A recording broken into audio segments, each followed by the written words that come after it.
जो बाजार के लिए बड़ा पेन पॉइंट है वो है ट्रंप का टैरिफ टेरर। ट्रंप ने आखिरकार मतलब उम्मीदें थी, आशंकाएं थी कि नहीं वो टैरिफ लगाएंगे ही मैक्सिको और कनाडा और चाइना पर थोड़ा सरप्राइज था कि पहले 10% लगाया, फिर से एडिशनल 10% का टैरिफ लगा दिया।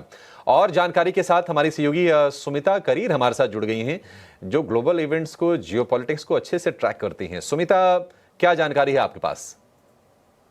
जी अभिषेक, आप देख रहे होंगे यूनाइटेड स्टेट्स से पिछले कुछ टाइम में, जब से डोनाल्ड ट्रंप ने ऑफिस अज्यूम किया है as president for the second term, कुछ ना कुछ खबरें आ ही रही है, चाहे वो हो यूक्रेन रशिया वॉर को लेके उनकी स्ट्रैटेजी या फिर टैरिफ्स को लेके हो, जिसके ऊपर काफी देशों के ऊपर खतरा बना हुआ है।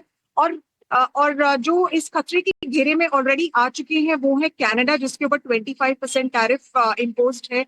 मेक्सिको अगेन 25% है। और डोनाल्ड ट्रंप ने बोला है कि ये मार्च 4 से ये जो सारे के सारे टैरिफ्स है ये इनटू इफेक्ट आ जाएंगे। उसके अलावा चाइना के ऊपर भी, जैसे आपने बोला था कि 10% टैरिफ था पहले, लेकिन डोनाल्ड ट्रंप ने उसे रिवाइज करके बोल दिया कि ये 20% होगा। क्यों होगा 20%? बिकॉज आपको याद होगा जब डोनाल्ड ट्रंप ने फर्स्ट टाइम प्रेसिडेंट का ऑफिस अज्यूम करने के बाद बताया था कि वो टैरिफ्स इंपोज करेंगे, उनका मेन जो लॉजिक रीजनिंग था वो ये था कि ड्रग ट्रैफिकिंग को वो यूएस के अंदर रोकना चाहते हैं। उन्होंने ये भी बोला था कि इलीगल एंट्री इनटू यूएस, जो यूएस के बॉर्डर्स को उन्होंने बोला था काफी पोरस है, उसको रोकना चाहते हैं। तो उन्होंने चाइना के ऊपर ये बढ़ा के 20% इसलिए किया है क्योंकि उन्होंने बोला है कि चाइना ने कुछ ज्यादा किया नहीं है और उन्होंने कोई एफर्ट्स नहीं दिखाए फेंटेनिल, जो एक ड्रग है, उसकी शिपमेंट यूएस में घुसने को रोकने के लिए लेकर। और इसके बाद जैसा कि हमने देखा है कि अभी मेक्सिको ने तो अनाउंस नहीं किया है कि वो क्या काउंटर टैरिफ्स लेंगे, बट कनाडा ने अनाउंस कर दिया है कि 25% के काउंटर टैरिफ्स वो इम्पोज करेगा। और उसके अलावा जो है मेक्सिको का और चाइना का भी हमें रिस्पॉन्स सुनने को हम वेट कर रहे हैं कि वो लोग क्या डिसाइड करेंगे ना। ओवरऑल अगर आप कनाडा और मेक्सिको को देखें, ये over more than $900 billion worth of annual imports इनके अंडर आता है, ये लोग कवर करते हैं उतना।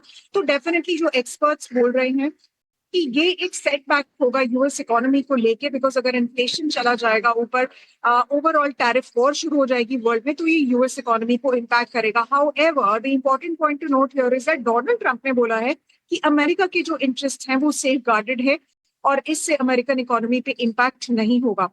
बाकी थ्रेट का जो खतरा है वो बाकी देशों पे भी बना हुआ है और उसी को मद्देनजर रखते हुए इंडिया के जो कॉमर्स एंड ट्रेड मिनिस्टर है पीयूष गोयल, वो अपने अनस्केड्यूल्ड दौरे पे है यूनाइटेड स्टेट्स के, जहां पे वो ट्रेड डील के लिए, यूएस इंडिया की ट्रेड डील के लिए, बायलैटरल अग्रीमेंट के लिए नेगोशिएट करेंगे। वो वहां पे 4-5 दिन।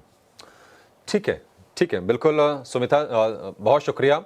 और निश्चित तौर पर एक बड़ी टेंशन है, देखते हैं कि उम्मीद करके चलेंगे कि देखिए सरकार की तरफ से हमारे और बयान आए और अपनी इकोनॉमी को प्रोटेक्ट करने के लिए, सप्लाई चेन में डिसरप्शंस ना हो उसको सुनिश्चित करने के लिए सरकार क्या कुछ कदम उठाती है। लेकिन जो कुछ भी हो रहा है अब ये देखिए समझ से परे है। मतलब चुनाव से पहले अपने संबोधनों में डोनाल्ड ट्रंप ने तो ये भी कहा था कि वो चाइना पर 60% का टैरिफ लगाएंगे। खैर उतना तो नहीं लगाया, लेकिन ये रह रहे कि जो दर दे रहे हैं ना वो बाजार को झटका भी दे रहा है। आज 10वें सत्र में